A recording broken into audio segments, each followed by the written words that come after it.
L'ancienne cité de Taposiris Magna est nichée quelque part le long de la côte nord de l'Égypte. De nos jours, elle a conservé très peu de sa gloire d'antan.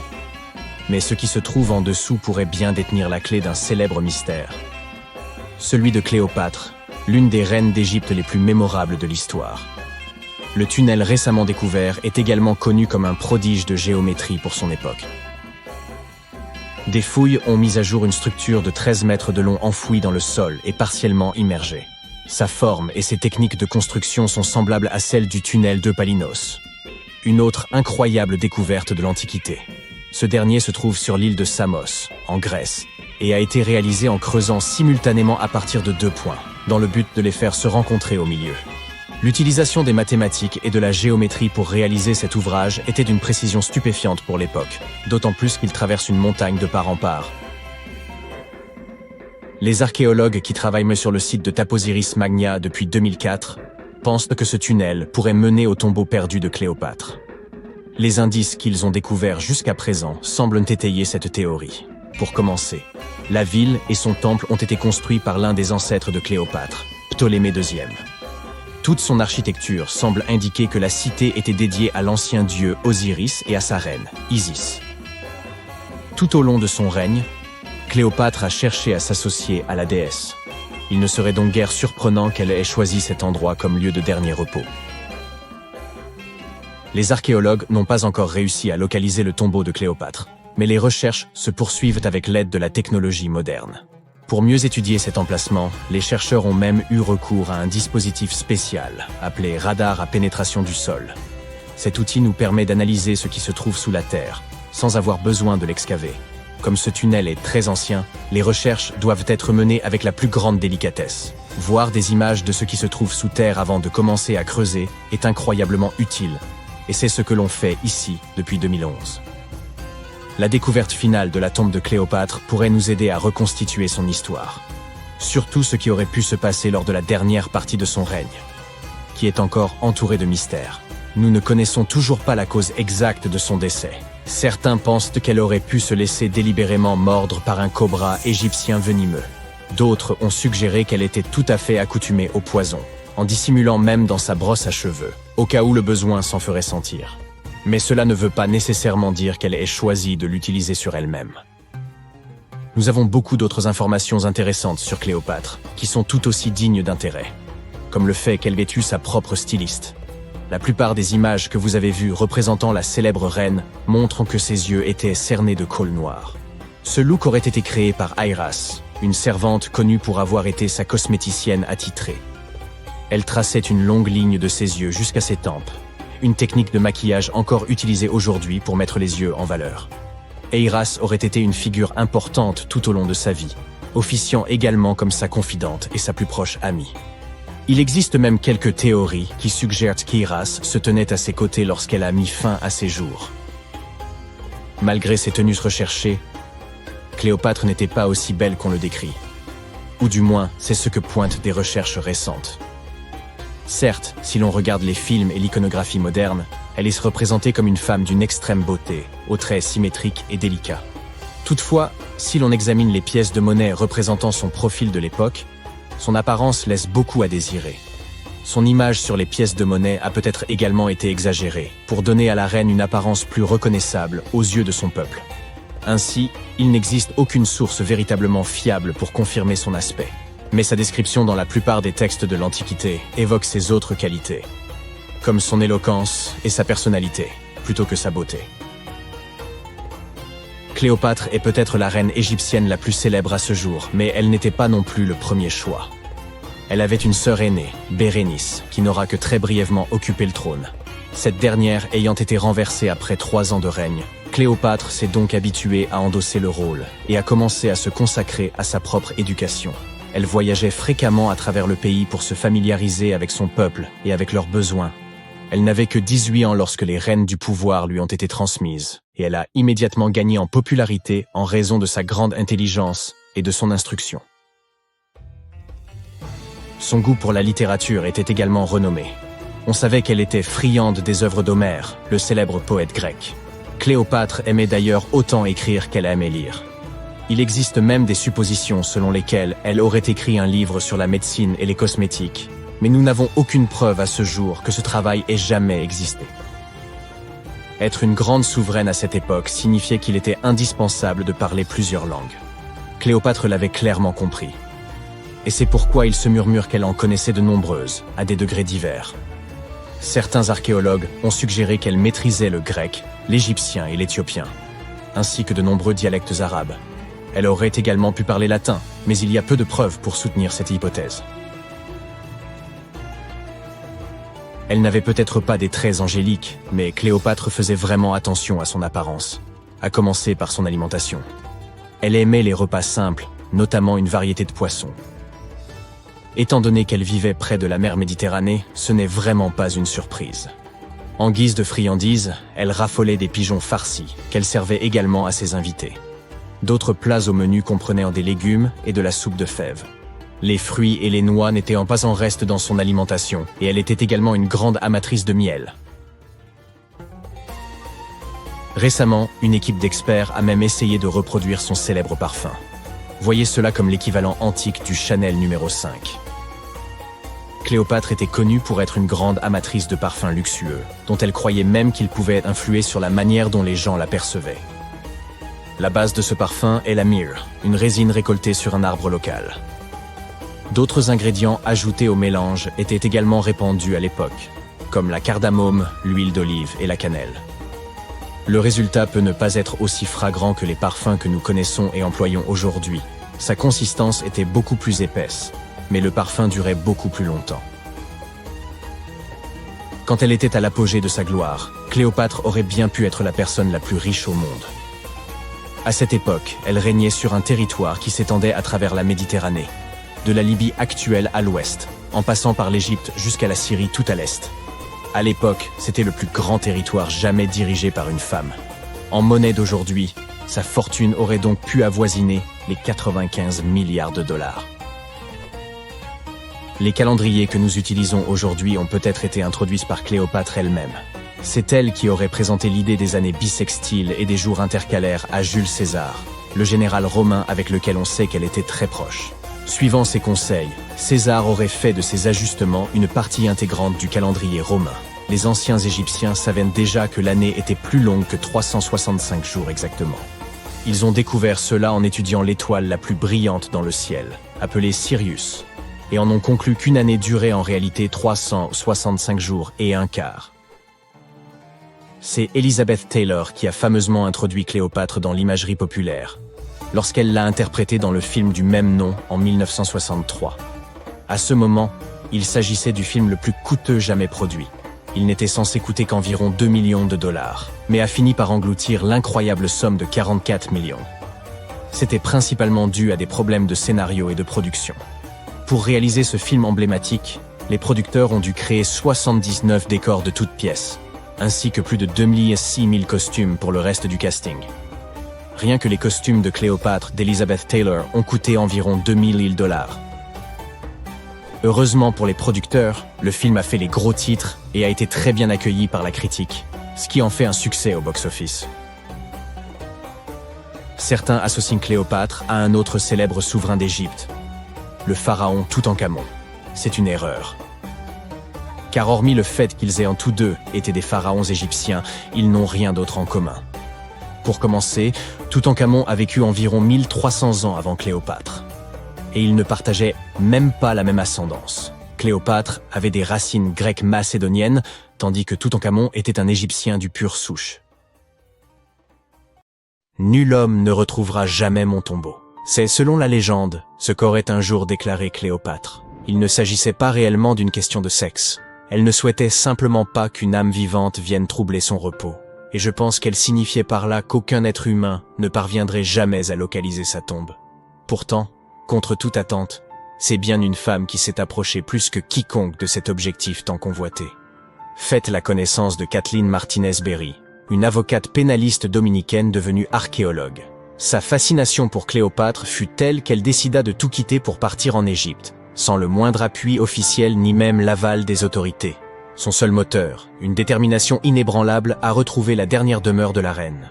On pourrait dire que Kathleen a toujours eu une longueur d'avance.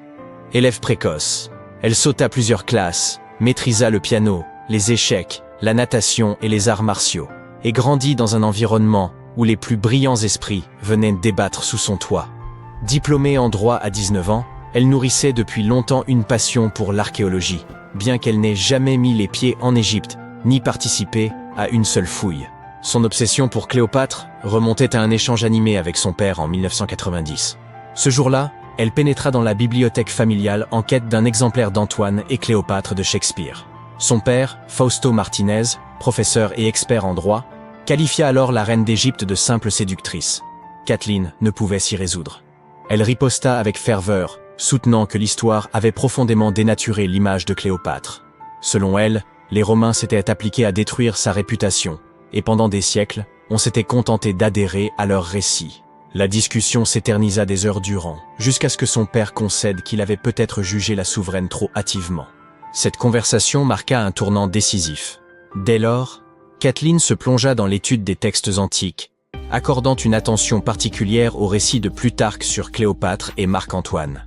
Plus elle approfondissait ses recherches, plus elle se persuadait que la reine d'Égypte n'était pas qu'une souveraine éprise d'un tyran au destin tragique, mais une stratège de génie, engagée dans une lutte politique visant pour préserver l'indépendance de son royaume. Et plus elle lisait, plus une question s'imposait à elle. Et si l'on avait toujours cherché le tombeau de Cléopâtre au mauvais endroit, cette idée ne la quitta plus. Alors qu'elle veillait sur son deuxième enfant, elle obtint une maîtrise en archéologie, une capacité à jongler avec les responsabilités qui témoignent de sa détermination.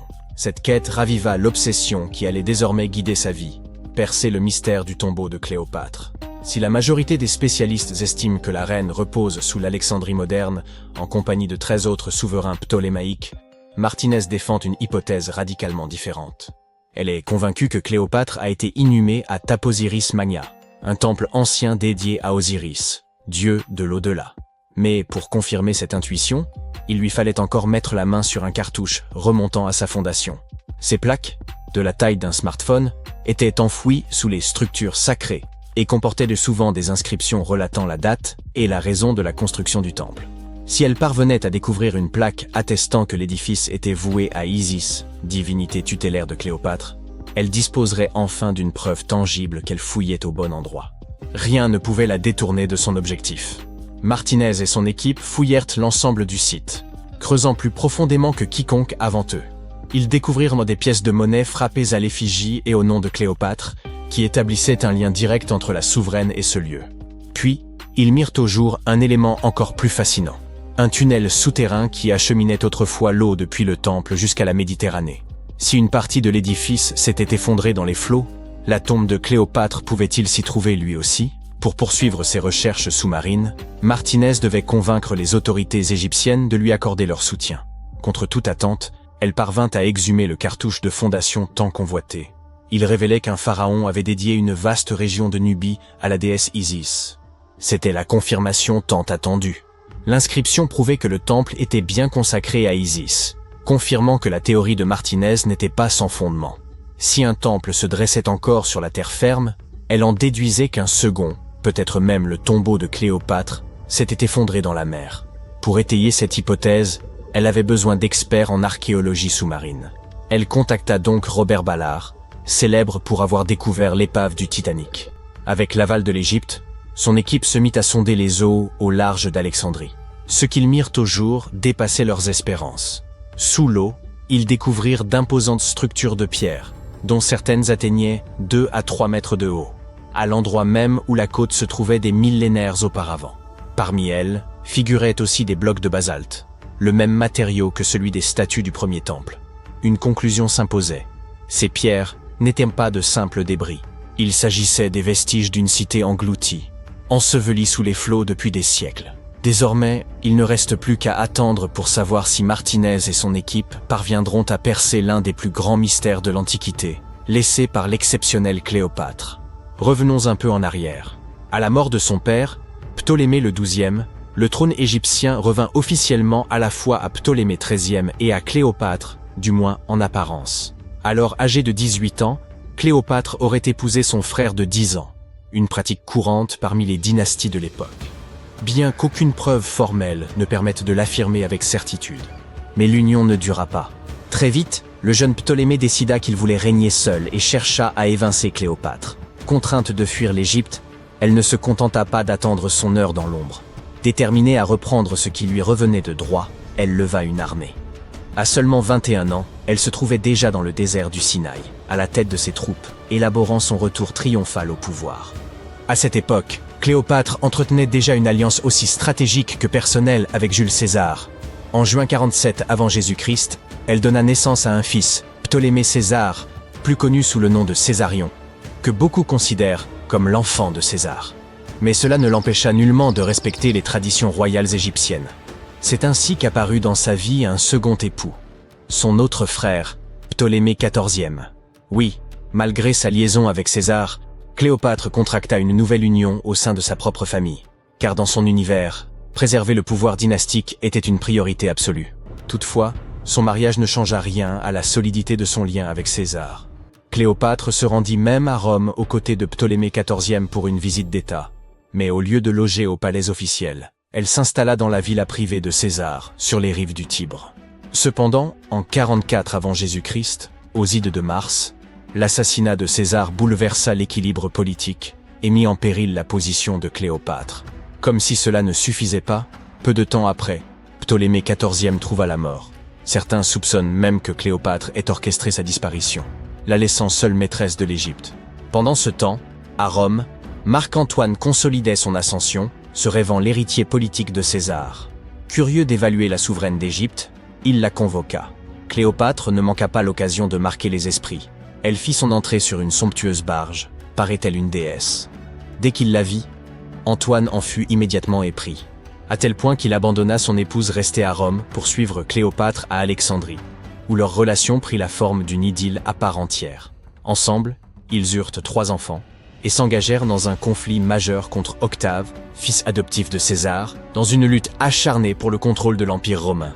La dernière apparition de Cléopâtre eut lieu dans son mausolée, paré de tout le faste royal. Un diadème ornant son front, étendu sur ce que Plutarque décrivit comme un lit d'or. Après leur défaite à Actium, les troupes d'Octave marchèrent sur Alexandrie. Consciente que la fin approchait, la reine se retrancha dans son mausolée, entourée d'or, d'argent, de perles et d'œuvres d'art. Plutôt que de voir ses trésors tomber aux mains des Romains, elle menaça de les réduire en cendres.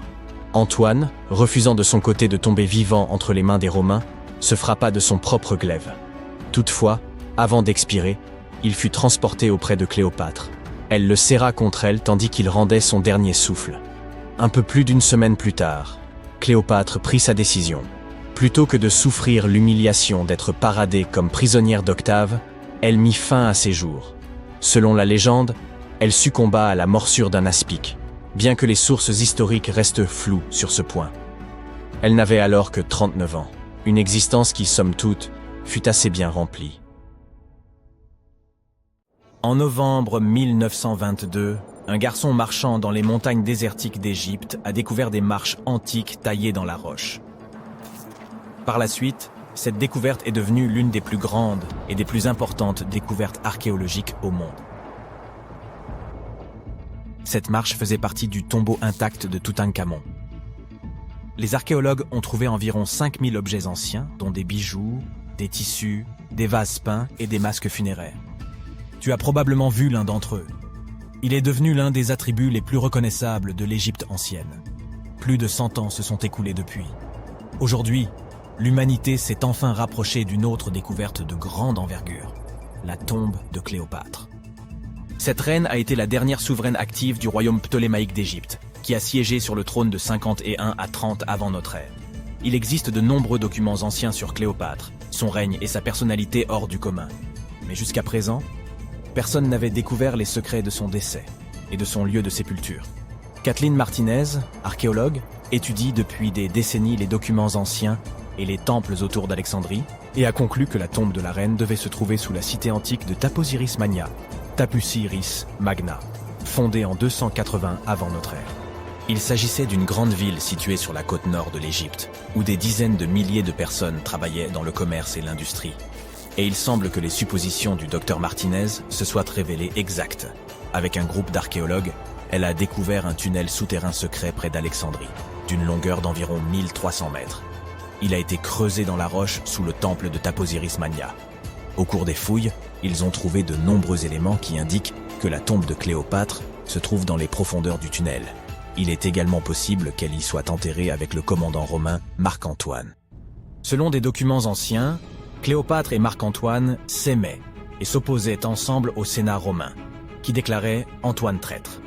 Le fait que des catastrophes naturelles se soient produites sur le territoire de Taposiris Mania pendant des milliers d'années peut compliquer les fouilles. Des tremblements de terre et des inondations ont détruit la ville, et peut-être inondé ces tunnels souterrains. Mais les archéologues espèrent peu que l'ancienne tombe est restée intacte, et qu'elle cache de nombreux trésors et documents sur la vie royale de l'Égypte ancienne, sous le règne de la dernière dynastie. Il est possible que les fouilles se déroulent sous l'eau et dans la boue. Cela demandera beaucoup de temps et de moyens financiers, mais les archéologues sont sûrs que cela en vaut la peine. Quoi qu'il en soit, il est trop tôt pour affirmer que Cléopâtre est réellement enterrée à cet endroit, mais les scientifiques ont trouvé de nombreux objets dans le tunnel qui le confirment, notamment des pots en argile, des dizaines de pièces de monnaie à l'effigie de Cléopâtre et d'Alexandre le Grand, ainsi qu'un buste à l'effigie de la reine égyptienne. Cléopâtre reste l'une des personnalités les plus populaires d'Égypte, au même titre que Ramsès III et Toutankhamon. Elle a inspiré de nombreux films, peintures et livres. Mais qu'est-ce qui l'a rendue si populaire? Elle est devenue célèbre pour son inconstance. C'était une souveraine belle et intelligente qui a sorti l'Égypte de la crise et en a fait une puissance prospère. Les textes arabes médiévaux indiquent qu'elle connaissait la chimie, les mathématiques et la philosophie, et qu'elle a peut-être écrit plusieurs ouvrages scientifiques. Elle connaissait plusieurs langues et avait d'excellentes compétences diplomatiques. Par ailleurs, de nombreuses légendes affirment qu'elle était une femme fatale, qui rendait beaucoup d'hommes fous. Cependant, rien ne prouve que sa beauté était incomparable.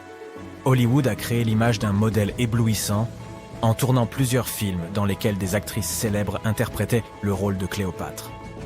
L'empereur romain Octave, fils adoptif de Jules César, a quant à lui créé l'image d'une séductrice insidieuse parce qu'il était son ennemi. Bien qu'elle soit née en Égypte, Cléopâtre n'était pas égyptienne. Ses ancêtres étaient des Grecs, dont l'un des généraux d'Alexandre le Grand. Cependant, le peuple égyptien l'aimait. Elle a appris la langue et a été très sensible aux traditions de ce pays. Elle connaissait bien l'histoire, la mentalité et les coutumes de l'Égypte ancienne. Elle a relevé le niveau de l'économie égyptienne et renforcé le statut de l'Égypte en tant que puissance mondiale. Tout cela a été rendu possible en grande partie grâce à sa ruse et à sa force de persuasion. Elle aimait les représentations théâtrales et les fêtes somptueuses. Elle savait comment surprendre les gens et se donner en spectacle. Mais derrière l'image extérieure d'une amatrice de luxe se cachait une souveraine intelligente et calculatrice. L'Égypte ancienne était un pays riche et luxueux, et Cléopâtre a tout fait pour accroître sa richesse et renforcer sa position sur la scène internationale. Par exemple, une fois, elle était en conflit avec son frère Ptolémée XIII. Sachant qu'elle ne pourra pas lui résister, la reine a décidé d'attirer Jules César à ses côtés. L'empereur romain est arrivé à Alexandrie, où Cléopâtre voulait le rencontrer. Mais Ptolémée a eu vent de ses projets et a voulu l'empêcher de se rendre auprès de César. Au lieu d'une arrivée riche et bruyante, Cléopâtre décide de passer inaperçue. Elle s'enveloppe dans un tapis ou un sac de lin que les serviteurs de l'empereur transportent dans les appartements privés de César. Cléopâtre sort du tapis et impressionne l'empereur romain par sa beauté et sa détermination. Ils tombent amoureux l'un de l'autre et deviennent de proches alliés. Quelque temps plus tard, elle impressionne un autre Romain influent à des fins diplomatiques. Elle se rend à la rencontre de Marc-Antoine sur une barge dorée au voile pourpre et aux rames d'argent. Cléopâtre est habillée à l'image d'Aphrodite et est assise sous un magnifique dais. Zeus, serviteur, déguisé en Cupidon, souffle dans son éventail et brûle de l'encens. Mais Cléopâtre a créé un tel spectacle pour une raison bien précise. Elle savait qu'Antoine vénérait la mythologie grecque et se considérait comme l'incarnation de Dionysos. Cette femme l'impressionne tellement qu'il finit par l'épouser. Cléopâtre défend sa couronne, renforce son alliance avec Rome et donne 3 enfants à Antoine. En Égypte, ils organisent de grandes fêtes et jouissent de la richesse et du pouvoir. Cependant, la relation d'un haut fonctionnaire avec la reine égyptienne provoque un scandale à Rome. Comme Octave est le principal adversaire d'Antoine dans la lutte pour le pouvoir, Il exploite la situation pour ternir la réputation de son concurrent. Il utilise la propagande pour faire de Cléopâtre une séductrice insidieuse aux yeux des citoyens romains. Il accuse Antoine d'avoir succombé à ses charmes. Le Sénat romain soutient Octave et déclare Cléopâtre ennemie. En 33 avant notre ère, ce conflit atteint son apogée lorsque la marine d'Antoine affronte la flotte d'Octave. Ce dernier l'emporte et oblige son ennemi à fuir en Égypte avec Cléopâtre. Selon certaines sources, il se serait réfugié près d'Alexandrie. Poursuivi par les Romains, il se cache dans l'un des palais de Cléopâtre et trouva la mort. Certaines légendes racontent que Cléopâtre était experte en poison. Elle aurait provoqué la morsure d'un serpent venimeux, une vipère ou un cobra égyptien. Selon une autre légende, elle se serait piquée avec une aiguille empoisonnée. Une théorie veut que Cléopâtre ait toujours transporté une ampoule de poison dans sa brosse à cheveux. Lorsqu'elle était coincée, elle imbibait l'aiguille de ce poison et se piquait. Rien de tout cela n'est certain. Les scientifiques tentent toujours de découvrir la vérité. Peut-être que lorsqu'ils atteindront la tombe de Cléopâtre, le monde obtiendra plus de réponses sur son destin tragique. Elle est considérée comme la dernière souveraine d'Égypte. Après sa mort, Octave pille ses palais et ses temples et retourne à Rome, où il devient le principal empereur. Il gouverne le pays avec succès et en élargit les frontières. Son règne s'est achevé à l'âge de 75 ans. L'histoire du monde aurait été différente si Cléopâtre et Marc-Antoine n'avaient pas perdu cette bataille navale. À propos, saviez-vous qu'il s'est écoulé plus de temps entre le règne de Cléopâtre et le volume de Neil Armstrong sur la Lune qu'entre le règne de la reine égyptienne et la construction de la grande pyramide de Gizeh? Armstrong a posé le pied sur le satellite de la Terre en 1969, soit 2038 ans après la naissance de Cléopâtre. Et la construction de la pyramide a eu lieu en 2560 avant notre ère. Imagine la longueur de l'histoire de l'Égypte ancienne. Cléopâtre est plus proche de nous dans le temps que les pyramides. Les archéologues égyptiens ont récemment fait une découverte extraordinaire près du Caire. Roulement de tambour, s'il vous plaît. La momie la plus ancienne et la plus complète jamais mise au jour dans le pays. Cette momie, vieille de 4300 ans, a été trouvée dans un ensemble de tombes près de la pyramide à degré de Djeser, datant de l'ancien empire égyptien. Elle était recouverte de couches d'or. L'équipe a également découvert plusieurs autres tombes, dont une appartenant à un haut dignitaire égyptien et une autre à un gardien des secrets, qui présidait aux cérémonies. Une autre tombe intéressante était celle d'un scribe, qui contenait les plus grandes statues jamais découvertes dans la région. Ce vaste site funéraire abrite également plus d'une douzaine de pyramides et de lieux de sépulture. L'une des momies les plus célèbres au monde est probablement celle d'Hatshepsut. Elle a gouverné l'Égypte pendant environ 20 ans, érigé de nombreux édifices impressionnants et créé de nouvelles routes commerciales. Cependant, lorsque l'archéologue Howard Carter a découvert son tombeau dans la vallée des rois, son sarcophage était vide. Carter a néanmoins trouvé 2 cercueils dans une autre tombe, dont l'un appartenait à la nourrice d'Hatshepsut et l'autre à une femme inconnue. En 2006, une équipe de spécialistes a décidé d'enquêter pour déterminer si cette femme mystérieuse était la reine en personne. Ils ont découvert une molaire dans une boîte en bois portant le nom d'Hatshepsut, et lorsqu'ils l'ont comparée à la mâchoire de la momie, elle correspondait parfaitement. Ramsès II était un souverain des plus remarquables, mais c'est sa momie, plus encore que ses accomplissements, qui aura finalement marqué l'histoire. Ramsès est considéré comme le pharaon le plus puissant de toute l'Égypte, ayant régné durant pas moins de 6 décennies. Il a également vécu jusqu'à l'âge canonique de 90 ans, ce qui était tout à fait remarquable compte tenu de l'époque à laquelle il vivait. Ramsès II aurait eu plus de 100 descendants, parlé d'une famille nombreuse.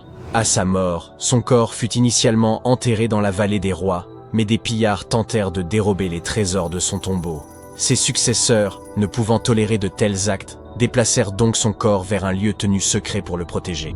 Avance rapide jusqu'au 19e siècle, quand la momie de Ramsès II fut découverte avec celle d'autres souverains et dignitaires. Cependant, elle n'était pas en très bon état. Les archéologues décidèrent donc de l'envoyer à Paris pour des soins appropriés. Le problème, c'est qu'il ne pouvait tout simplement pas être expédié vers un autre pays. La seule solution fut de donner à Ramsès II un passeport. Sa profession y était indiquée comme « roi », et le document comportait même sa photo. La plupart des momies ne sont pas nécessairement réputées pour avoir une peau très hydratée, mais celle d'une femme originaire de Chine et surnommée Lady Di prouve le contraire. Non, nous ne parlons pas de cette Lady Di, mais d'une marquise remontant à la dynastie Han, découverte dans un tombeau richement décoré en 1971. Grâce aux conditions particulières de son sépulcre, humidité et absence d'oxygène, son corps était presque parfaitement préservé. Sa peau était douce, ses cheveux impeccables, et elle était encore souple. Le musée qui expose aujourd'hui sa momie montre également une multitude d'objets luxueux enterrés avec elle, comme de la vaisselle et des instruments de musique. Les archéologues, en examinant la momie de plus près, découvrirent qu'elle était décédée d'une crise cardiaque vers l'âge de 50 ans. Bien qu'elle ait quitté ce monde depuis plus de 2000 ans, Madame Dai continue de fasciner. La momie d'Ötzi, l'homme des glaces, fut découverte dans les Alpes en 1991. Les autorités autrichiennes pensèrent d'abord qu'il s'agissait d'un alpiniste moderne, tant il était bien conservé. Il s'avéra qu'il provenait en réalité de l'âge du cuivre. Grâce à l'étude de sa momie, retrouvée dans un col de montagne à plus de 3000 mètres d'altitude, nous en avons énormément appris sur la vie en Europe durant le Chalcolithique. Par exemple, nous savons qu'il était originaire d'Europe centrale et qu'il consommait régulièrement de la viande. Il souffrait également d'arthrite, de rétrécissement des artères et de troubles intestinaux. Mais il utilisait probablement l'acupuncture et des herbes médicinales pour traiter ses affections. Apparemment, il était aussi très habile de ses outils. Il les avait aiguisés quelques jours à peine avant sa mort prématurée. Peut-être anticipait-il des ennuis? Ou se préparait-il simplement pour une tâche de routine? Le roi Toutankhamon et son histoire figurent parmi les plus célèbres de toutes les momies d'Égypte. Ce pharaon est décédé à l'âge précoce de 19 ans, il y a plus de 3 millénaires, mais sa momie reste l'une des plus emblématiques au monde. Lorsque son tombeau a été ouvert en 1922, l'excitation était à son comble car il était encore intact, contrairement à de nombreux autres tombeaux royaux. Il contenait des sarcophages somptueusement ornés, dont un en or massif. Non seulement le tombeau de Toutankhamon nous a offert un aperçu de l'histoire de l'Égypte ancienne, mais sa momie nous a également beaucoup appris sur l'époque dans laquelle il vivait. L'analyse de son ADN a permis d'identifier ses parents et a révélé que le pharaon souffrait d'une rare maladie osseuse qui aurait pu le rendre invalide. Ginger est probablement l'une des momies les plus fascinantes dont vous entendrez jamais parler. Il ressemble à un voyageur temporel venu d'il y a 5000 ans, arborant encore ses cheveux dorés et ses ongles parfaitement préservés. Ginger a été découvert en Égypte et est considéré comme le corps momifié le plus ancien jamais découvert. Avant que les Égyptiens ne maîtrisent l'art de la momification, ils plaçaient les corps dans des tombes peu profondes, dans le sable chaud et sec. Comme ce dernier absorbait toute l'eau, les bactéries ne pouvaient ne pas se reproduire, et le corps était ainsi préservé naturellement. Aujourd'hui, les scientifiques ne sont pas certains que la préservation de Ginger était intentionnelle, mais étant donné que sa sépulture était constellée de poteries, il est probable que ceux qui l'y ont enterré aient connu des techniques de préservation avancées. Si vous souhaitez rencontrer Ginger en personne, il est actuellement exposé au British Museum. Un collectionneur d'art néerlandais a acquis une statue de Bouddha en Chine et a fait une découverte surprenante. Elle contenait une momie cachée à l'intérieur. Hélas, le corps était trop fragile pour être déplacé. Il a donc fallu le laisser sur place. La partie la plus impressionnante est que cette momie a plus de 1000 ans et qu'elle avait été exposée pendant 200 ans avant d'être enfermée dans cette statue. Lorsqu'ils en ont effectué la tomographie, les scientifiques ont découvert que la momie était remplie de morceaux de papier couverts d'écriture. Les experts pensent qu'il aurait pratiqué l'automomification, un processus radical impliquant un régime alimentaire particulier et un thé qui rend le corps moins susceptible aux bactéries. Seules quelques personnes pouvaient accomplir ce rituel, et celles qui y parvenaient étaient profondément respectées. Peu de reines égyptiennes ont autant intrigué les scientifiques et les historiens que la sublime Néfertiti. Si l'on en croit ses effigies, elle était renommée pour son cou élancé, ses grands yeux et ses pommettes saillantes. Son nom se traduit d'ailleurs par « La belle est venue ». Si ça ce n'est pas de la prédestination. Bien qu'elle ne fût pas pharaone elle-même, Néfertiti a tout de même réussi à laisser une empreinte durable. Les archives suggèrent qu'en tant qu'épouse royale, elle était extrêmement influente. En raison de son pouvoir, elle était certes admirée, mais s'était également fait de nombreux ennemis tout au long de sa vie. Elle était également liée à Toutankhamon, mais pas par le sang. Il s'agissait de sa belle-mère. Jusqu'à présent, sa momie n'a toujours pas été identifiée, mais cela pourrait bientôt changer. Un égyptologue, qui a fouillé des tombes dans la vallée des rois, a découvert 2 momies qu'il pense être celles de Néfertiti et de sa fille. Selon les spécialistes, Nous pourrions bientôt obtenir une réponse définitive quant à l'identité de ces deux dépouilles. Si l'une d'elles s'avère être Néfertiti, nous pourrions être en présence d'une découverte majeure. L'analyse ADN et la tomographie de la momie pourraient nous offrir l'image la plus complète et précise de la reine que nous ayons jamais vue. Il est incroyable de penser que nous n'avons fait qu'effleurer la surface de ce qui se cache en dessous de l'Égypte moderne. Néfertiti a régné sur l'Égypte pendant une période de grande puissance et de prospérité, mais est malheureusement décédée au cours d'une période de troubles qui ont conduit à la perte de son site funéraire. Qui peut vraiment prédire où elle se trouve aujourd'hui? On vient de mettre au jour la tombe d'un médecin royal ayant vécu il y a plus de 4 millénaires, un homme entre les mains duquel reposait la vie des pharaons. Il détenait des secrets si précieux qu'ils n'étaient connus que des souverains et des dieux. Et pourtant, lorsqu'ils ouvrirent sa tombe en 2024, nul corps n'y fut découvert. Seules demeuraient des peintures éclatantes, épargnées par les siècles, et d'étranges symboles gravés dans la pierre. Qui était cet homme? Et pourquoi fut-il inhumé avec des incantations liées à la déesse Scorpion? Le tombeau reposait profondément enseveli sous les sables de Saqqara. Le médecin se nommait Téti-Nebefou. Il vécut il y a environ 4100 ans, durant l'une des périodes les plus énigmatiques de l'histoire égyptienne, la frontière incertaine entre son apogée et son déclin. C'étaient les derniers instants de l'ancien empire égyptien. Le soleil scintillait encore sur les pyramides tout juste achevées, mais déjà les ombres s'allongeaient. Le pharaon Pépi II aurait régné plus longtemps que nul autre avant lui, pendant 90 ans.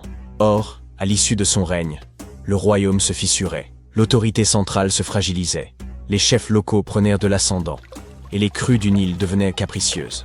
Dans ce contexte incertain, le médecin énigmatique semblait pourtant prospérer. Sa tombe fut exhumée par une mission archéologique franco-suisse, à l'ombre des antiques pyramides. Ce qui intrigua le plus, ce fut la découverte de la chambre funéraire. Aucun corps, aucune richesse. Il apparut que le tombeau avait hélas été pillé depuis longtemps.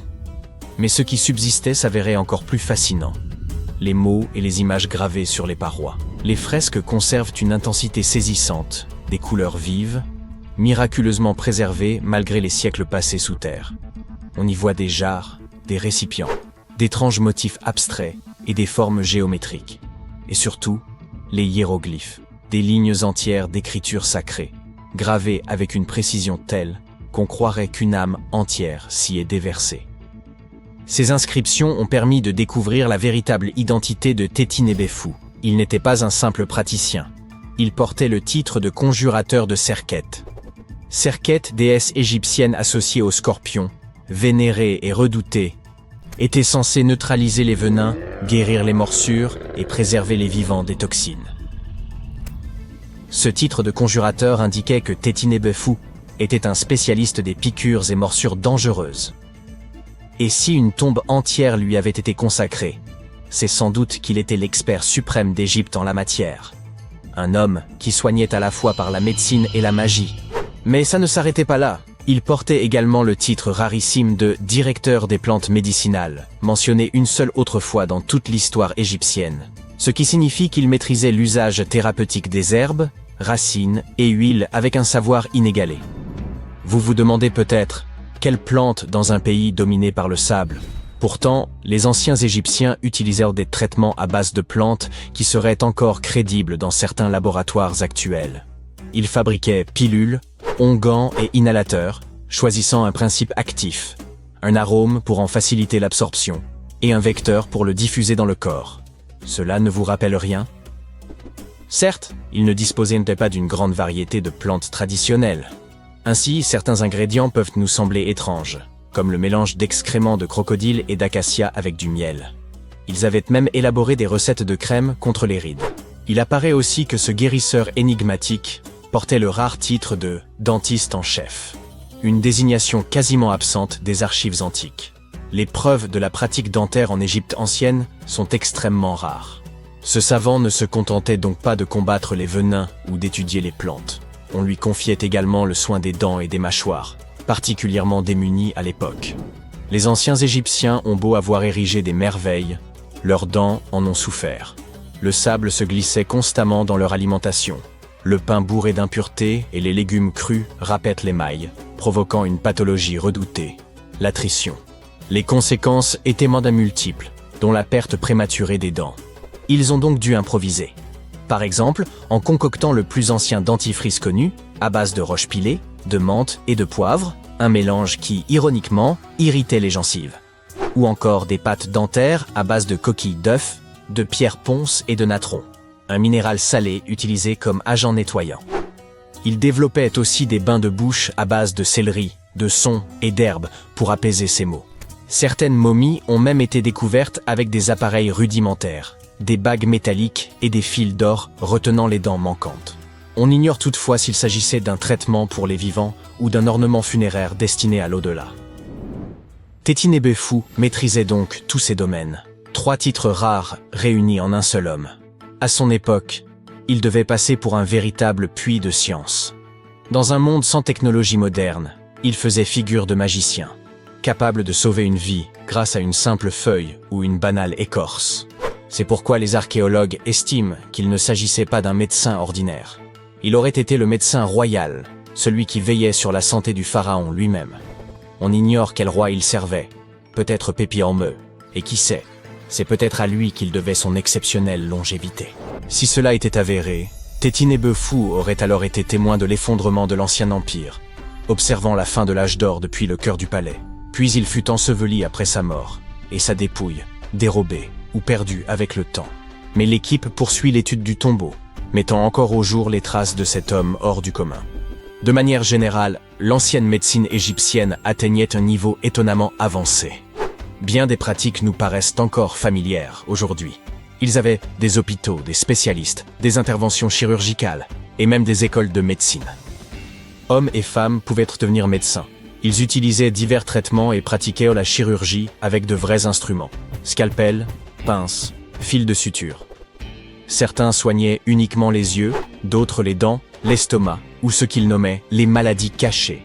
Ils nettoyaient et bandaient les plaies, réparaient les os fracturés à l'aide d'attelles en bois ou en roseaux enrobés de lin et savaient éviter les infections. On comptait même des proctologues.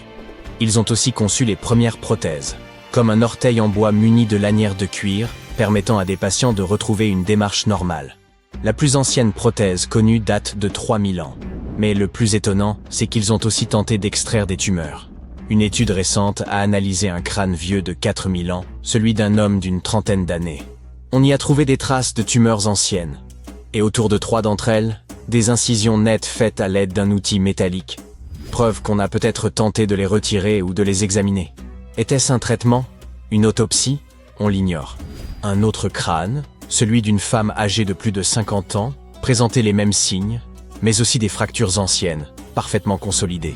Ce qui laisse penser que ces soins ont sans doute été efficaces. Être guérisseur dans cette société signifiait détenir un pouvoir immense, combinant les rôles de prêtre, de savant et de magicien. Pour les anciens Égyptiens, la médecine était un art nécessaire, vénéré autant d'égards que leur dieu. Ils pensaient que la maladie relevait à la fois du corps et de l'esprit.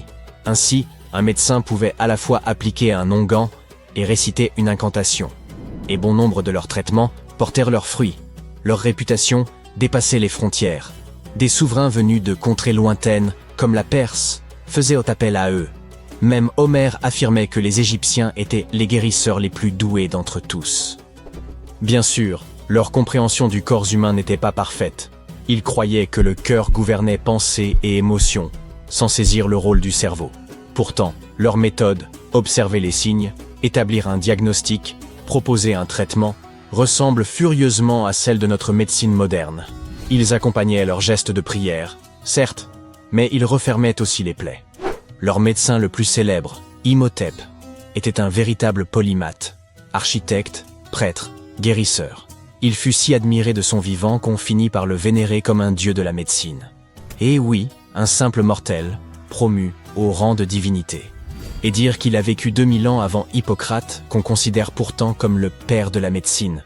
D'ailleurs, certains suggèrent ironiquement qu'on devrait abandonner le serment d'Hippocrate pour lui préférer le serment d'Imhotep. Car ces Égyptiens ne posaient pas seulement des pierres, ils posaient les premières bases de la médecine. Lorsqu'on entend le mot « momie », ça donne parfois froid dans le dos.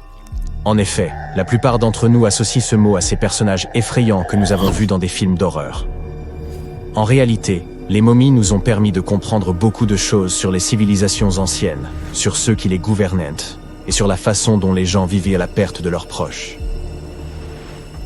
Les Égyptiens de l'Antiquité, qui croyaient qu'une certaine forme d'existence après la mort était possible si certaines conditions étaient respectées, sont le peuple le plus connu au monde pour ses momies.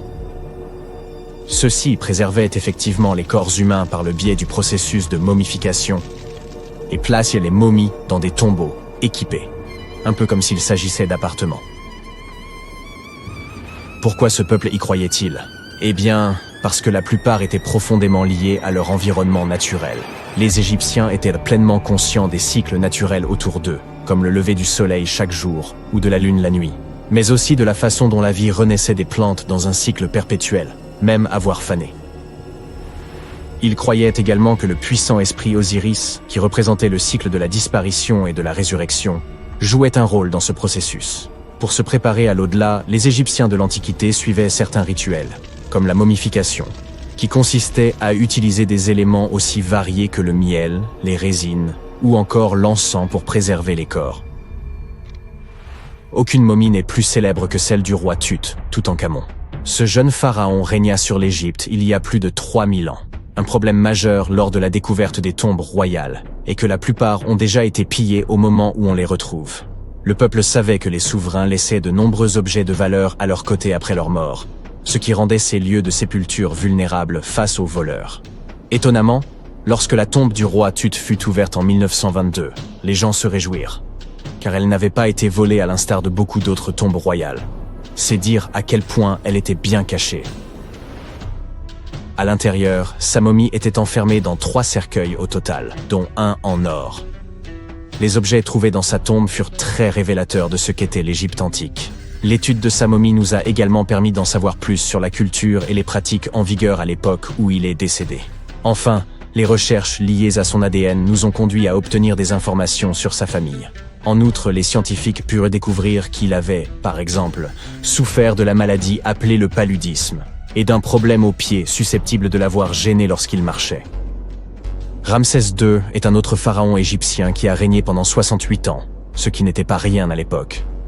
Il est connu pour ses campagnes militaires d'expansion et ses réalisations architecturales. De nombreuses preuves datant de son règne existent encore aujourd'hui, notamment une grande statue à son effigie. Ramsès II mesurait environ 1,80 m et a vécu jusqu'à l'âge de 90 ans. Après avoir examiné sa momie, les scientifiques conclurent qu'il souffrait peut-être d'une maladie affectant sa colonne vertébrale. Vous vous souvenez des voleurs que j'ai évoqués plus haut? C'est probablement à cause de ces derniers que Ramsès II termina dans le cercueil ordinaire d'une collection secrète de momies royales à Deir el-Bahari, qui a été redécouverte en 1881. Heureusement, les archéologues purent l'identifier, car ses voyages avaient été consignés sur ce qui l'enveloppait. Le processus de momification était très fastidieux. En effet, dans l'Égypte antique, la momification pouvait durer jusqu'à 70 jours. Une personne dédiée prononçait un discours très spécifique, tout en manipulant délicatement le corps et en le séchant à l'aide d'une sorte de sel appelé natron. On utilisait également du lin et de la résine pour que le corps paraisse plus vivant et pour l'envelopper dans un tissu. La tombe était tout aussi importante que la momification pour les Égyptiens de l'Antiquité. Les parois de la tombe du roi Tut, par exemple, étaient ornées d'œuvres d'art complexes représentant son voyage dans l'au-delà, depuis sa procession funéraire jusqu'à son passage aux enfers. Les Égyptiens antiques pensaient que tout le monde faisait ce voyage après sa mort et remplissaient donc les tombes d'objets et de peintures pour aider les défunts au cours de leur voyage spirituel. En outre, les murs de la tombe étaient décorés de formules tirées d'un livre spécial qui contenait une série de poèmes dont les Égyptiens pensaient qu'ils aideraient les gens à atteindre l'au-delà. Fait soulignant l'importance de ce voyage, les gens plaçaient même de la nourriture dans ces tombes antiques. Dans la tombe du roi Tut, les archéologues découvrirent 36 jarres de boissons antiques et 8 paniers de fruits, déposés là pour l'aider dans son voyage vers l'au-delà. Les Égyptiens pensaient que le voyage vers l'au-delà prenait beaucoup de temps et laissaient donc des provisions conséquentes pour soutenir leurs proches. Les pharaons possédaient généralement de nombreux vêtements luxueux et de beaux bijoux dans leurs tombes afin de s'assurer que leur tenue serait à la hauteur de leur statut lors de leur voyage. On a retrouvé des vêtements en lin, tels que des tuniques, des écharpes, des gants et des coiffes. De nombreux bijoux en or ornés de pierres précieuses, des bracelets aux boucles d'oreilles, en passant par des colliers et des bagues, mais aussi des représentations d'insectes censés les protéger. Certaines tombes contenaient même des éventails en ivoire et en plumes d'autruche pour les garder au frais dans l'au-delà. Aussi fou que ça puisse paraître, certains souverains de l'Antiquité furent placés dans leurs appartements éternels avec des bateaux. Par exemple, le pharaon Khufu fit construire la grande pyramide de Gizeh pour en faire son tombeau, et un grand bateau fut retrouvé à l'intérieur. Le roi Tut, quant à lui, fut enterré avec plusieurs pages de bateaux, mais pas de bateau à proprement parler. À la place, il avait 3 chars et de nombreux bâtons de marche en matériaux précieux, ce qui indique peut-être qu'il souhaitait se rendre dans l'au-delà par la terre et non par l'eau. Parmi les objets les plus intéressants trouvés près des momies antiques, on trouve des flacons d'huile et de parfums. Si les souverains étaient censés toujours être à la dernière mode, pourquoi ne pas sentir bon par la même occasion, n'est-ce pas? Certains d'entre eux possédaient également des jeux de société, la plupart fabriqués dans des matériaux précieux, comme l'or ou l'ivoire. L'un de ces jeux, le Senet, était très populaire en Égypte antique et ressemblait beaucoup aux échecs modernes. Les Égyptiens de l'Antiquité ont peut-être les momies les plus célèbres, mais ce ne sont pas ceux qui inventèrent la momification. En réalité, tout commença en Amérique du Sud, avec un peuple ancien appelé Chinchorro. D'après ce que nous savons aujourd'hui, ce peuple fut le premier à momifier ses proches défunts et suivi en cette tradition pendant environ 2000 ans avant que les Égyptiens ne commencent leur propre rituel. Certes, l'étude de ces momies permet d'en apprendre beaucoup sur les souverains de l'Antiquité, mais jusqu'à récemment, nous n'avions encore aucune idée de ce à quoi les défunts ressemblaient vraiment de leur vivant. Cependant, il n'y a pas si longtemps que cela, des peintures de momies très particulières furent découvertes par des archéologues qui étudiaient des objets égyptiens antiques. Ces portraits de momies sont des peintures très détaillées d'individus réalisés de leur vivant. Ils étaient souvent peints sur du bois, contrairement aux portraits sur toile classiques que nous connaissons tous. Ces portraits sont appréciés pour leur réalisme et leur beauté, et ont même été utilisés par des chercheurs pour diagnostiquer des maladies en les comparant aux momies correspondantes. Certains de ces portraits comportent également des représentations de bijoux qui ont été retrouvés plus tard sur les momies. La découverte récente de ces portraits de momies en Égypte centrale revêt une grande importance, car c'est la première fois depuis plus d'1 siècle que de telles peintures sont retrouvées. Les momies sont apparues partout dans le monde de manière naturelle. En effet, la momification peut se produire sans que l'homme n'intervienne, en raison de conditions naturelles. Par exemple, des environnements extrêmement froids ou chauds, des endroits où l'oxygène manque, ou une exposition accidentelle à des produits chimiques qui préservent le corps. Les conditions que je viens de citer ne permettent pas aux bactéries de se développer, ce qui fait que le corps reste plus ou moins intact. Le célèbre Otzi est l'une de ces momies. Nous savons aujourd'hui qu'il s'agissait d'un homme ayant vécu il y a environ 5000 ans en Europe, mais lors de sa découverte dans les Alpes en 1991, les autorités autrichiennes crurent d'abord qu'il s'agissait d'un alpiniste moderne en raison de la bonne conservation du corps. Cependant, après avoir retiré l'homme des glaces du glacier, il fut établi qu'il datait en fait de l'âge du cuivre.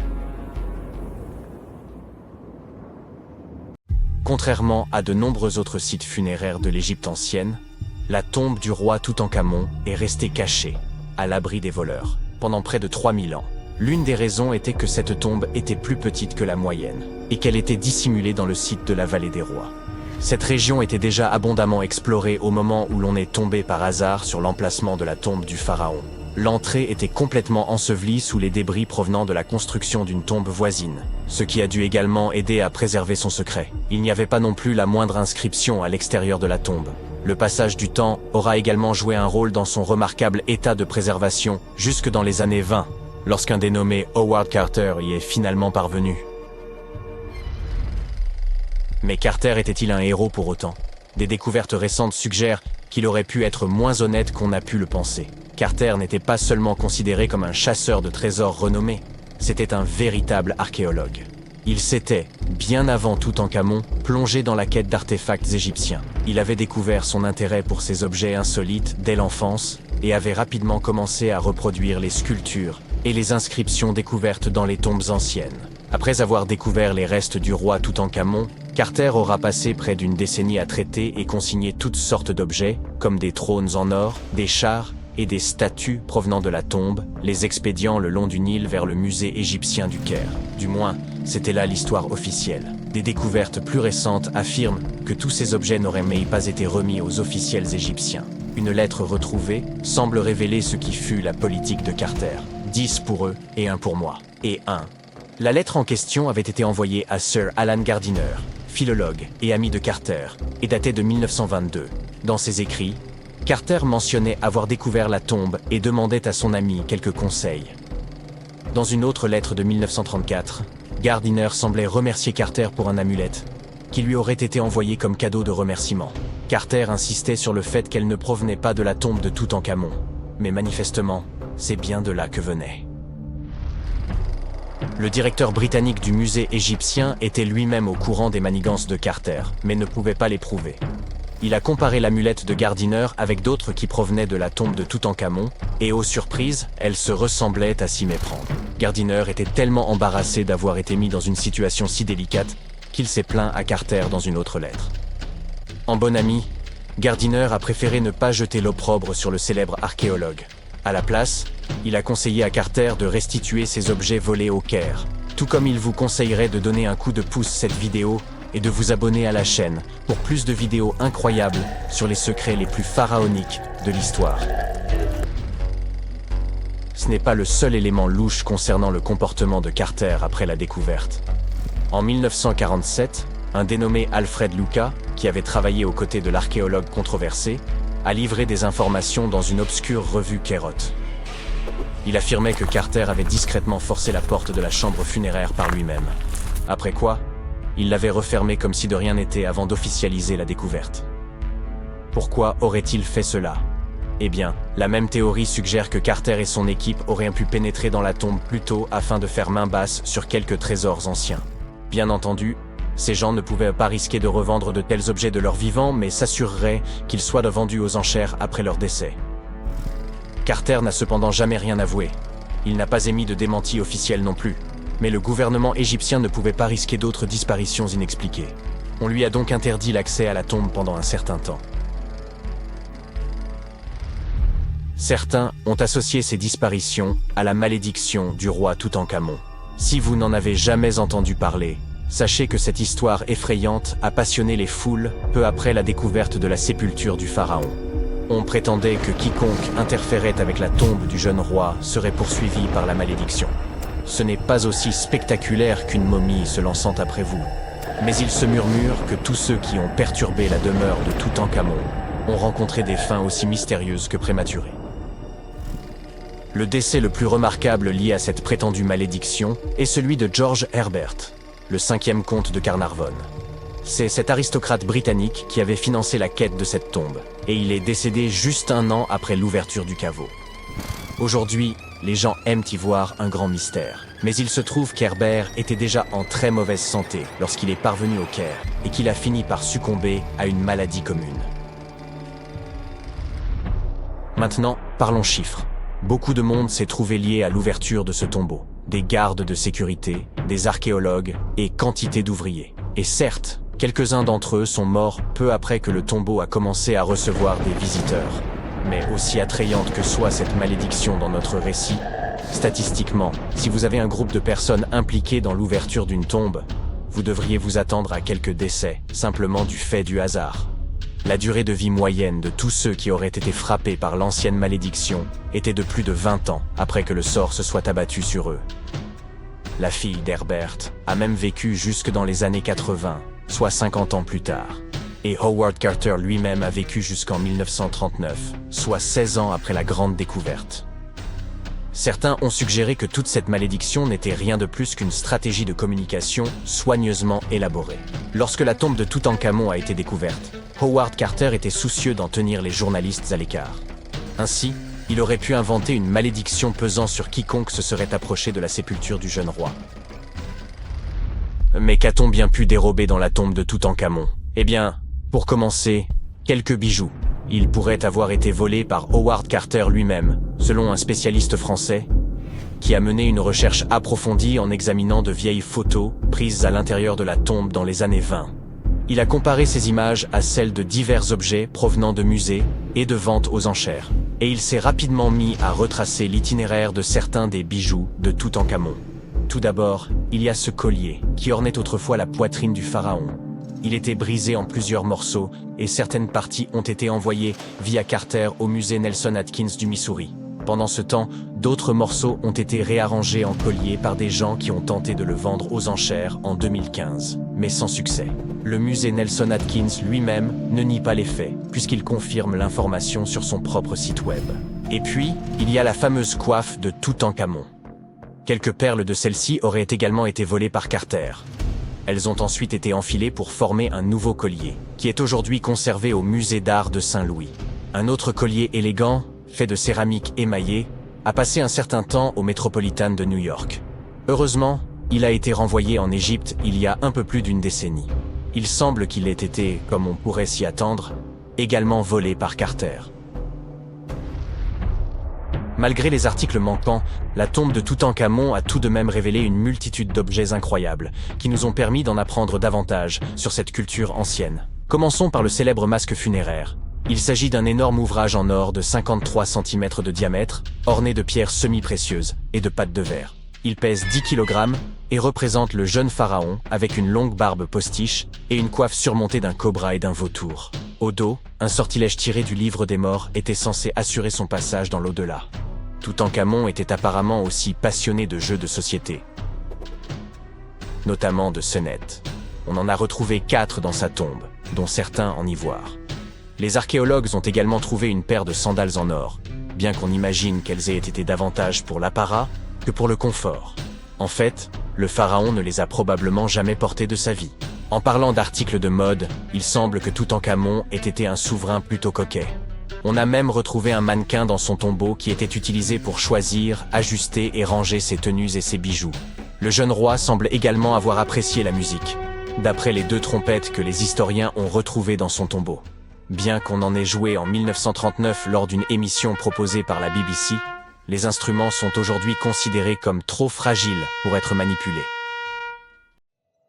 Pendant plus de 3000 ans, le masque d'or du pharaon Toutankhamon est resté caché dans la vallée des rois. Cet artefact, qui mesure environ 54 cm de haut, témoigne de l'habileté et de l'art des anciens Égyptiens. Mais personne ne s'attendait à ce que les rayons X révèlent son plus grand secret. Le roi Toutankhamon a été le dernier souverain de sa famille au cours de la 18e dynastie. Il est monté sur le trône à l'âge de 9 ans, mais n'a régné que 10 ans avant de s'éteindre inopinément. Pour être honnête, dans l'Égypte ancienne, il a été oublié par les souverains qui lui ont succédé. Son tombeau n'était pas très important pour eux, à tel point que même les pilleurs de tombes l'ont oublié. Cela peut sembler un peu triste, mais en réalité, c'est une excellente nouvelle pour nous. Comme son tombeau était pratiquement oublié, il a fini par être parfaitement préservé. Alors que les autres tombes de la vallée des rois ont été pillées, la sienne est restée scellée et intacte. Ainsi, lorsqu'elle a été découverte en 1922, elle contenait plus de 5000 objets précieux. Cela a fait de Toutankhamon une célébrité instantanée et l'un des pharaons les plus connus de notre époque. Parmi ces trésors se trouvait la pièce la plus étonnante, son masque d'or. Ce masque est censé être l'image exacte du visage du roi, ou du moins était-il censé l'être, mais nous y reviendrons plus tard. Le but de cette représentation exacte de son visage était de s'assurer que son âme le reconnaîtrait dans l'au-delà et reviendrait dans son corps momifié. Selon les anciennes croyances égyptiennes, cela lui permettrait de continuer à vivre dans l'au-delà.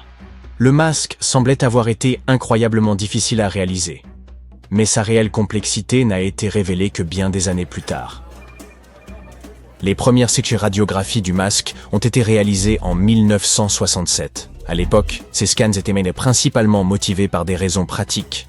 La conservation. Le masque partait pour une exposition à Paris. C'était la première fois qu'il quittait l'Égypte. Ces images permettraient de constater les éventuels changements survenus au cours de l'exposition. En outre, elles pouvaient donner des indications sur la manière dont le masque avait été fabriqué. Mais à l'époque, on ne se rendait sans doute pas bien compte de la complexité de sa construction.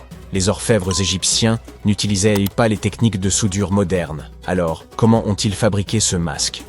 De nouvelles radiographies effectuées en 2007 nous ont apporté quelques réponses. Il s'avère que les Égyptiens n'utilisaient pas d'or pur, qui est de 24 carats. Le masque était en fait réalisé en or 23 carats, c'est-à-dire mélangé à un autre matériau.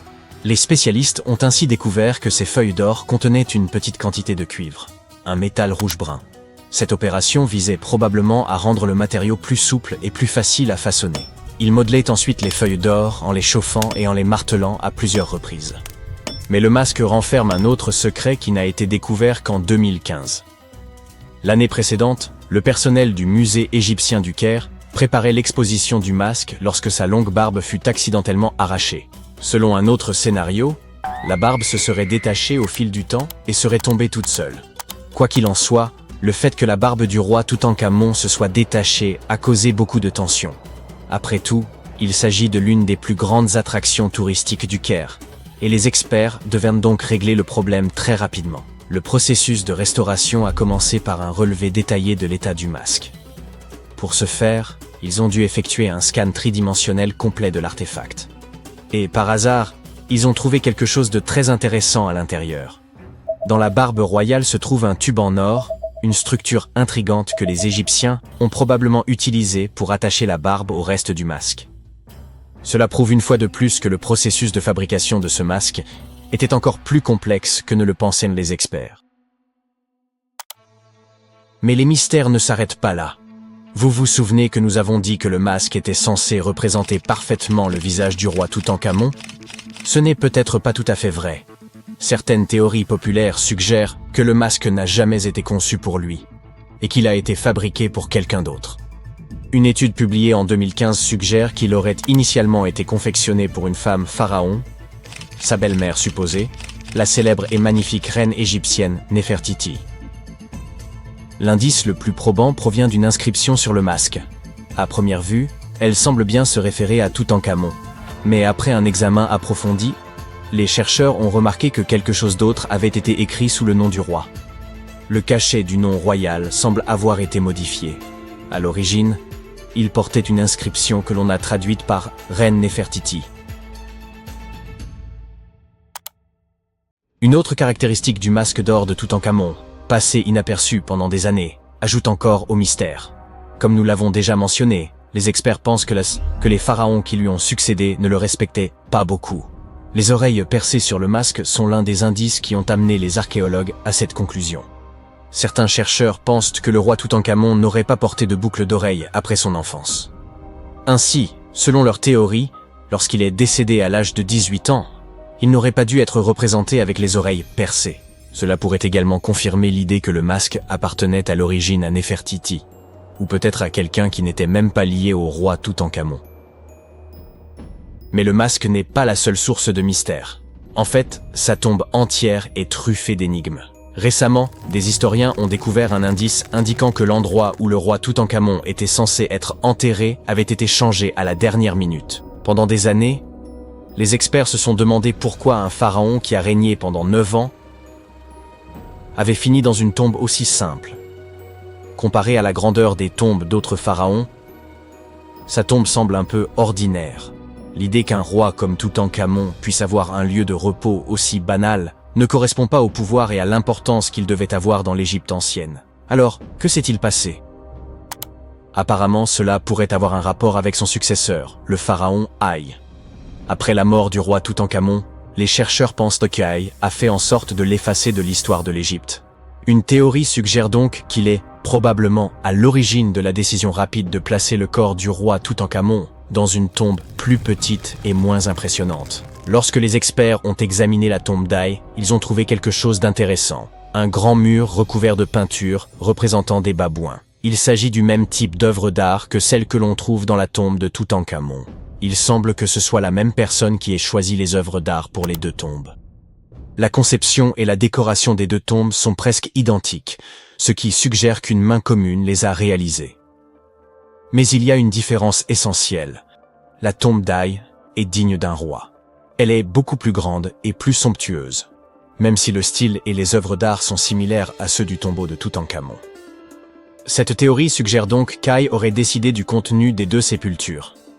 Comme Toutankhamon est décédé subitement à un jeune âge, son grand tombeau n'a pas été achevé à temps. Habituellement, les pharaons entreprenaient la construction de leur tombe de leur vivant, afin de s'assurer que tout soit parfait. Mais Toutankhamon est décédé alors qu'il n'avait que 18 ans, et le temps lui a donc manqué. Et a peut-être profité de la situation pour commander une tombe plus petite pour Toutankhamon et garder la plus grande pour lui. Les experts pensent que cette théorie expliquerait pourquoi la tombe de Toutankhamon est si simple et comment Ay a réussi à effacer sa mémoire de l'histoire si facilement. En fin de compte, l'histoire du masque et du tombeau du roi Toutankhamon est empreinte de mystère et d'intrigue. Chaque nouvelle découverte jette un peu plus de lumière sur ce qui s'est réellement passé il y a tant d'années. Mais une chose est sûre, l'Égypte ancienne a encore bien des secrets à nous livrer. Et le roi Toutankhamon continuera de fasciner les hommes dans les années à venir. Imagine que tu travailles 7 jours sur 7 sur un grand chantier de construction. Comme des milliers d'autres personnes, tu portes des millions de blocs de pierre et tu les poses les uns sur les autres selon un système complexe. Tu travailles sans équipement de construction moderne.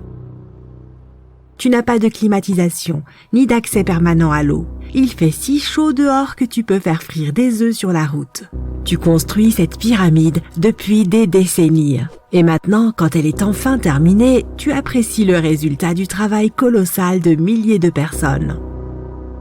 Tu as devant toi un monument culturel géant de valeur mondiale qui va se figer dans le temps et émerveiller les gens pendant des dizaines de milliers d'années. Quelques milliers d'années ont passé, les gens du 21e siècle voient les pyramides et se disent « Waouh, je ne peux pas croire que des humains aient construit ça ». Oui, les gens qui ont construit les pyramides n'auraient pas apprécié ce genre de remarques. Mais en fait, il y a de bonnes raisons de penser que les gens qui l'ont construit ont utilisé une technologie hors du commun. De l'extérieur, on dirait que les grandes pyramides ne sont que de grands triangles de pierre. Les gens ont simplement posé des blocs lourds les uns sur les autres. Et c'est tout. En fait, la conception semble trop parfaite pour être vraie. La pyramide est constituée de plus de 2 millions de blocs. Ils sont si proches les uns des autres et si réguliers qu'on ne pourrait même pas glisser une fine feuille de papier entre eux. Incroyable! Les scientifiques ne connaissent toujours pas la technologie exacte utilisée pour construire les pyramides égyptiennes. L'une des plus grandes et des plus célèbres est la grande pyramide de Gizeh. Cette énorme construction connue dans le monde entier a un grand secret. Il devait y avoir une pierre de couronnement au sommet de la pyramide. C'est un bloc de pierre de forme triangulaire, une petite pyramide au sommet d'une énorme. La chose est aussi connue sous le nom de pyramidion. Les bâtisseurs de l'Égypte ancienne l'ont fabriquée en granit et en calcaire et l'ont recouverte d'or. Aucun document ou dessin ancien ne permet de prouver qu'il y avait un pyramidion au sommet de la grande pyramide de Gizeh. Mais il existe une autre structure égyptienne ancienne dans ce type de triangle, la pyramide rouge. Elle a été construite avant la grande pyramide et sa pierre de couronnement a survécu jusqu'à ce jour. Les archéologues l'ont trouvée et reconstruite. Mais alors, où pourrait se trouver la pierre de couronnement de la grande pyramide? C'est un mystère qui n'a toujours pas de réponse. Certains sont persuadés que des voleurs l'ont dérobée au sommet. Peut-être ont-ils simplement grimpé et poussé le pyramidion jusqu'en bas. C'est tout à fait logique. La pierre angulaire était probablement l'élément le plus précieux de la pyramide. De nombreux scientifiques et archéologues ne connaissent toujours pas sa fonction exacte. Certains pensent que ce sommet recouvert d'or glorifiait les pharaons. La nuit, la pierre de couronnement reflétait la lumière de la lune et illuminait tout l'espace qui l'entourait. Pendant la journée, cette pierre reflétait la lumière du soleil avec sa surface brillante. On pouvait la voir de loin. Le sommet de la pyramide était une sorte d'étoile guide pour les voyageurs perdus. Tous les autres blocs de pierre de la pyramide sont constitués de calcaire. Les gens les polissaient pour les faire briller. Dans le passé, ils étaient même très brillants et reflétaient la lumière. On aurait pu voir des pyramides lumineuses depuis l'espace, même si elles ressemblaient à de toutes petites lumières. Au fil des milliers d'années, les vents, les tempêtes de sable et les pluies ont modifié l'apparence des pyramides. Si les gens avaient pris soin d'elles pendant tout ce temps, elles auraient ressemblé à quelque chose sorti des films de science-fiction ou bien aux pyramides de Las Vegas. Mais malheureusement, nous ne verrons jamais leur apparence d'origine. Certains archéologues et scientifiques pensent que la pierre de couronnement pouvait absorber l'énergie du soleil et la répartir uniformément dans la pyramide. Personne ne sait précisément pourquoi les Égyptiens avaient besoin de cette technologie. Il y a une théorie selon laquelle les pyramides sont d'anciens systèmes énergétiques. Les pharaons ont appliqué cette énergie pour utiliser des technologies uniques plus avancées que toutes les réalisations du XXIe siècle. Et la forme triangulaire des pyramides était idéale pour stimuler cette énergie électromagnétique. En théorie, le rayonnement solaire ou les forces électromagnétiques s'accumulent au sommet de la pyramide, remplissent les pièces intérieures, puis descendent le long des murs jusqu'à la base. Toute déformation de la surface pourrait empêcher le flux de se répandre. Ils ont donc dû créer une surface parfaitement lisse. C'est pourquoi ils ont installé les blocs de manière que personne ne puisse glisser une aiguille ou une lame de rasoir entre ceux-ci. Beaucoup de gens croient à cette théorie parce qu'ils ont construit les pyramides en calcaire. Ce matériau peut retenir l'énergie en son sein. Dans la partie intérieure, ils ont créé des dépôts de granit pour provoquer l'ionisation de l'air, c'est-à-dire pour créer une charge électrique. Ils ont également creusé des canaux sous la pyramide pour que l'eau puisse transmettre l'électricité. Et au sommet, ils ont placé une pierre de couronnement en or, le meilleur conducteur d'électricité. C'est ainsi que l'on obtient un grand générateur d'électricité. Différentes cultures ont utilisé des technologies similaires pour créer de l'électricité dans le monde entier. Mais ce ne sont que des théories. Si cela avait fonctionné, l'humanité aurait utilisé ces technologies aujourd'hui.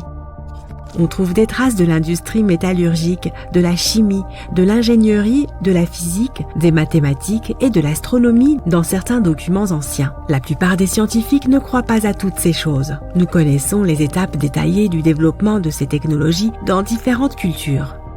Au XXIe siècle, les scientifiques, les historiens et les anthropologues peuvent suivre l'évolution de tous les appareils modernes. Si les gens avaient créé certaines inventions technologiques dans les temps anciens, l'histoire du monde aurait été différente.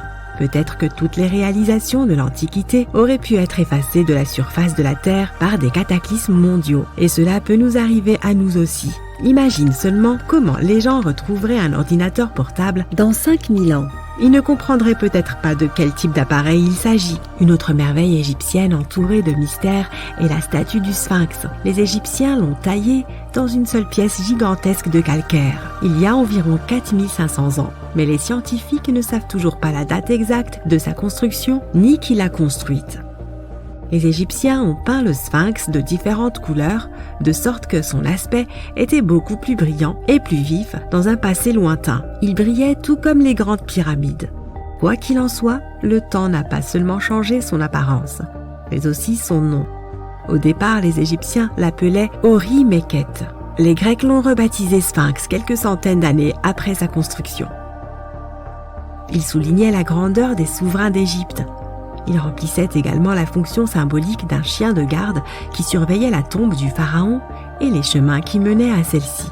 Cette version semble réaliste, puisque les archéologues ont découvert de nombreuses entrées secrètes au pied du Sphinx. Peut-être que ces pièces et ces tunnels complexes mènent à des salles souterraines contenant des trésors. Et les trésors ne sont pas toujours de l'or ou des bijoux. Selon les légendes et les théories, le Sphinx garde la salle des archives où sont stockées toutes les connaissances de l'humanité. Les informations sur l'ancien état mythique de l'Atlantide pourraient se trouver ici. Tu peux trouver de nombreuses cartes détaillées des donjons internes du Sphinx sur Internet. Elles montrent des structures de 12 étages de profondeur sous la statue. On dirait une petite ville remplie d'or, de parchemins de savoir et de divers artefacts anciens. Mais on ne peut pas croire toutes ces cartes. Ce ne sont que des théories. Plusieurs milliers d'années se sont écoulées, mais les gens ont en réalité très peu d'informations sur ce sujet. Les archéologues savent qu'il y a encore beaucoup de choses étranges et passionnantes à propos du Sphinx qui n'ont pas encore été découvertes. Les gens du coin ont souvent peur de faire des recherches car ils croient qu'ils peuvent réveiller quelque chose de terrible, des profondeurs souterraines. Par conséquent, ce sont surtout des scientifiques d'autres pays qui mènent les fouilles. En 1998, des scientifiques ont découvert d'étranges tunnels qui menaient à des pièces vides sous le Sphinx. Ils ont constaté que des personnes avaient essayé de passer par ces tunnels dans le passé. Et il est possible que ces personnes aient emporté tous les trésors qui s'y trouvaient. Une des légendes dit qu'un puissant artefact se trouve sous le Sphinx. Son pouvoir pourrait changer le monde entier, mais les habitants le cachent car il pourrait nuire à la planète. Certains pensent que l'on peut trouver des preuves de technologie inconnue peintes sur les murs de granit des tombes des pharaons. Mais le plus probable est que ces peintures et ces signes nous racontent juste les mythes et les légendes de l'Égypte ancienne. Mais que se passe-t-il si les symboles et les dessins égyptiens sont des instructions détaillées pour utiliser les technologies anciennes? Et si les habitants qui vivaient à cette époque pensaient les gens dans le futur ne seront pas capables d'obtenir de l'énergie par eux-mêmes, alors laissons-leur des instructions détaillées. Quoi qu'il en soit, il existe de nombreuses énigmes et théories. En réalité, la recherche de réponses est une entreprise dangereuse, car il n'est pas facile de pénétrer dans les salles souterraines. Les fouilles peuvent détruire la structure de l'ensemble du sphinx. Toute personne qui se trouve dans les tunnels peut se perdre et ne jamais retrouver son chemin. En plus, cela coûte beaucoup d'argent. En fait, ce qui serait génial, c'est que des chercheurs puissent inventer un appareil qui pourrait scanner les zones souterraines et nous montrer des plans détaillés. Les grandes pyramides. Elles figurent parmi les 7 merveilles du monde antique et sont les seules à exister encore aujourd'hui. Saviez-vous que les pyramides de Gizeh n'étaient pourtant pas uniques en leur genre et qu'elles ne furent même pas les premières? Il y eut d'abord les moyennes pyramides, mais elles n'ont pas si bien marché. Bon, j'arrête de dire des sottises. Pour en revenir à notre histoire, dans l'Égypte ancienne, on croyait que les rois étaient choisis par les dieux pour servir sur terre en tant que médiateurs. Dans l'au-delà, ils étaient censés devenir eux-mêmes des dieux. Le complexe pyramidal fut donc construit pour que le roi dispose de tout ce dont il pourrait avoir besoin dans l'au-delà. Il y avait la pyramide, un palais et des temples. Le tombeau du roi, dans la pyramide, était rempli de tout le nécessaire, des meubles, de la nourriture et des objets d'or. En fait, la première pyramide a été construite 80 ans avant la première pyramide de Gizeh.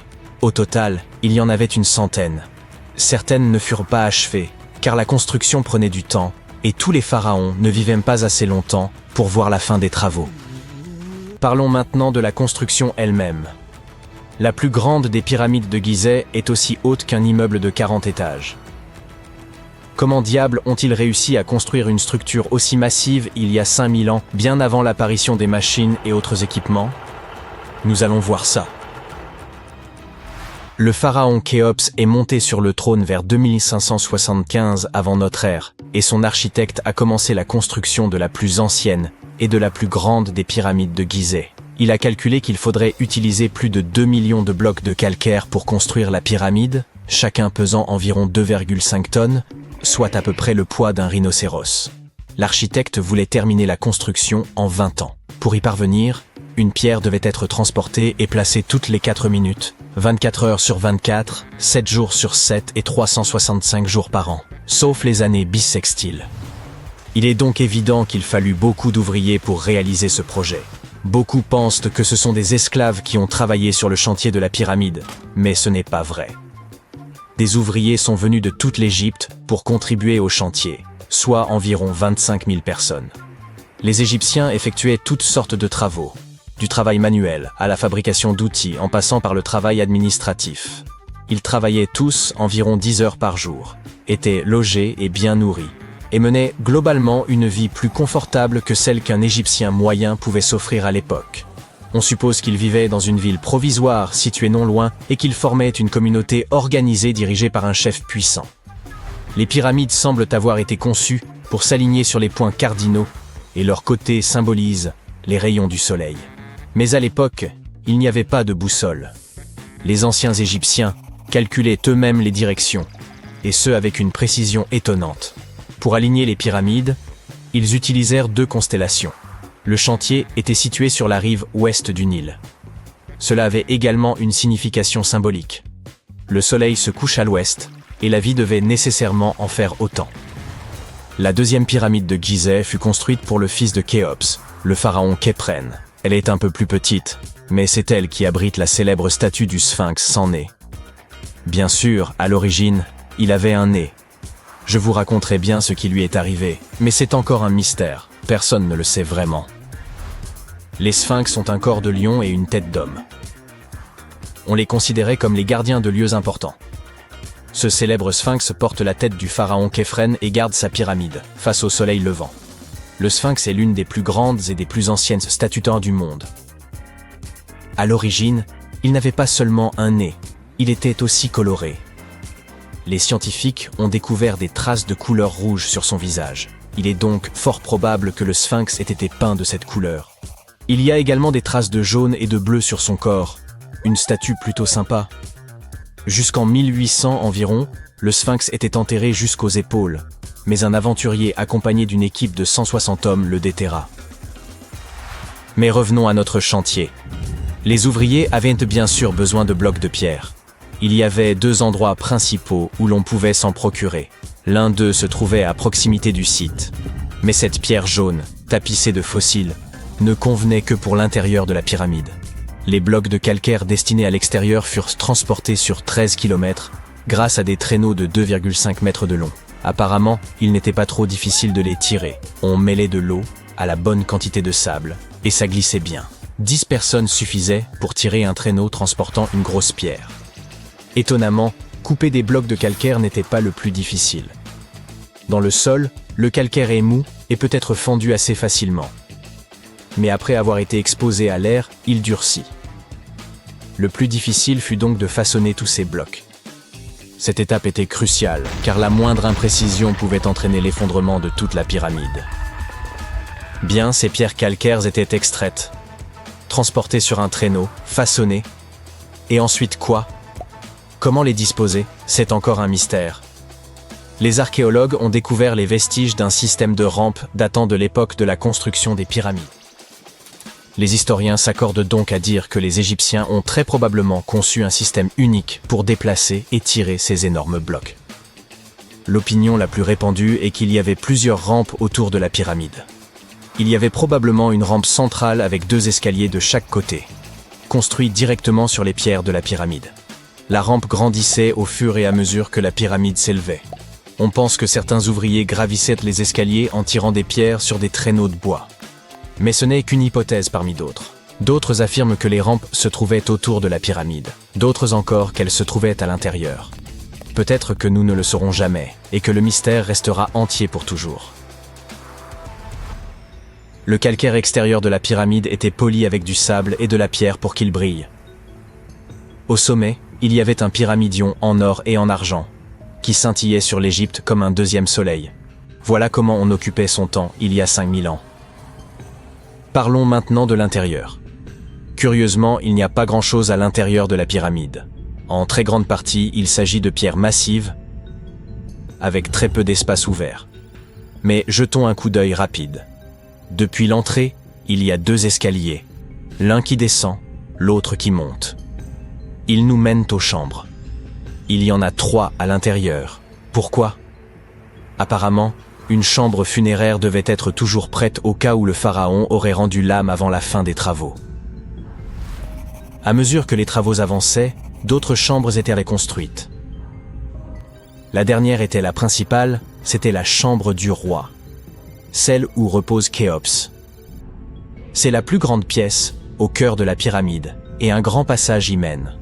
On l'utilisait probablement pour monter le granit, servant à décorer l'intérieur. On utilisa également du granit pour fabriquer 5 étages de poutres destinés à soutenir la structure. Et apparemment, ça a bien tenu étant donné que la pyramide est restée debout pendant des siècles. Malheureusement, aucune de ces chambres ne comporte de hiéroglyphes. Si vous voulez en voir, vous devez aller voir les tombes décorées situées près des pyramides. Ces œuvres sont des représentations de la culture et de la vie quotidienne de l'Égypte ancienne. Leurs textes permettent aux chercheurs d'étudier la langue et la grammaire. Les trésors qui se trouvaient autrefois dans les pyramides ont été emportés par des pilleurs. Il existe aussi de nombreux tunnels et passages secrets à l'intérieur des pyramides. Mais aujourd'hui encore, personne n'en connaît le plan complet. Cela fait des années que les scientifiques envoient des robots munis de caméras à l'intérieur. Mais il y a encore beaucoup de choses que nous ignorons. Aujourd'hui, ils se servent de rayons X pour scanner les pyramides de l'extérieur, sans entrer. Alors oui, les anciens Égyptiens ont bien créé un mystère que personne n'a réussi à percer en 5000 ans.